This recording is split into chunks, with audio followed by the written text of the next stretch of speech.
అని అంటే నేను చెప్తా కదా అన్నాడు.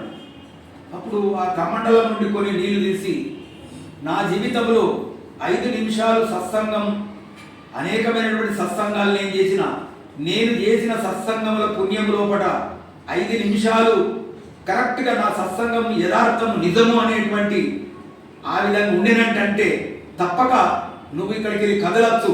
ఇదిగో నా జపమాల ఇక్కడ పెడుతున్నా, నా శక్తిని కేంద్రీకరించి ఆ జపమాల చెప్పిండు.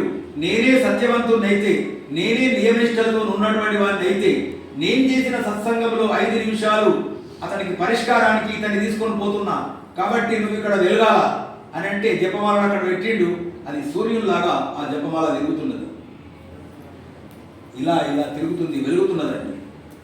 అప్పుడు సూర్యభగవానుడు ఎవ్వడమవుతాడు. అదేవిధంగా వాయుదేవుని దగ్గర కూడా వెళ్ళిండు.